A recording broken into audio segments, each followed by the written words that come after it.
খবরে দেখলাম পশ্চিমবাংলার মুর্শিদাবাদ জেলার বহরমপুরে একটি বেসরকারি হসপিটালে প্রায় 2.5 বছর ধরে একটি নার্স ডিউটি করছিলেন।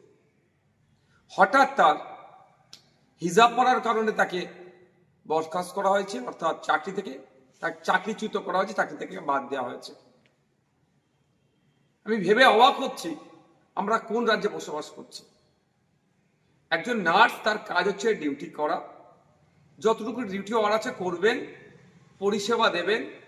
সে হিজাব পরে থাকলো, মাথায় সিঁদুর থাকলো, বা হাতে শাখা পালা থাকলো, এটা ম্যাটার করে না।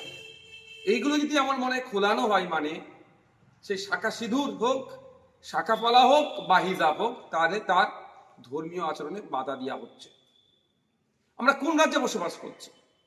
এই দিন দেখার জন্য কি সংখ্যালঘু মুসলিম সমাজের মানুষেরা, ধর্মনিরপেক্ষ সমাজ মানুষেরা তৃণমূলকে ক্ষমতায় তৃতীয়বারের জন্য এনেছিল? এই যেন মনে হচ্ছে অঘোষিত বিজেপি রাজ্যে আমরা বসবাস করছি। কখনো ওয়াকফ আন্দোলন করতে গেলে আটকানো হচ্ছে, কখনো তিলোত্তমার বিচার ঠিকঠাক বিচার চাইতে গেলে মিথ্যা মামলা দেওয়া হচ্ছে। হাসকালিতে আমার বোনটা এখনো বিচার পেল না। একের পর এক 26,000 চাকরি বাতিল হচ্ছে দুর্নীতির জন্য। ঠিক উত্তরপ্রদেশের চাকরি দুর্নীতি বাতিল হয়েছে। যেন অঘোষিত বিজেপি রাজ্যতে আমরা বসবাস করছি। আমরা এই কাণ্ডের জন্য চরম ধিক্কার নিন্দা জানাচ্ছি। অবিলম্বে স্বাস্থ্যমন্ত্রী তথা মুখ্যমন্ত্রীকে এই বিষয়ে হস্তক্ষেপ করতে হবে, এর কড়া একটা বিহিত করতে হবে। সাথে সাথে আমি হসপিটাল কর্তৃপক্ষকে বলবো, যে এই ধরনের নির্দেশনা দিয়েছে তার বিরুদ্ধে ব্যবস্থা গ্রহণ করুন। অবিলম্বে এই ধরনের অবাঞ্ছিত মন্তব্য, অসংসদীয় মন্তব্য, অসাংবিধানিক মন্তব্যকে আপনারা প্রত্যাহার করুন।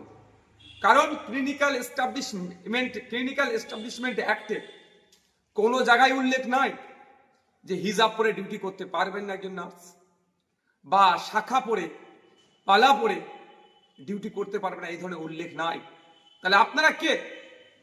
ক্লিনিক্যাল এস্টাবলিশমেন্ট অ্যাক্টকে আপনারা ভায়োলেট করছেন, ফান্ডামেন্টাল রাইটসকে আপনারা ভায়োলেট করছেন, ধর্মীয় স্বাধীনতা হস্তক্ষেপ করছেন। এগুলো মেনে নেওয়া যায় না। আর এটা নতুন নয়, এর আগে অধ্যাপিকাকে অপমানিত হতে হয়েছে। মাননীয় মুখ্যমন্ত্রী যেখানে নিজে হিজাব পরে ভোট চাইতে চলে যাচ্ছেন, সেখানে একজন হিজাব পরে তার কর্মক্ষেত্রে তার এই স্বাধীনতাটুকু নাই কেন? ঠিকঠাক করে কাজ করতে পারছে, তাকে চাকরিচ্যুত হতে হচ্ছে। এ অন্যায় মেনে নেওয়া যাবে না।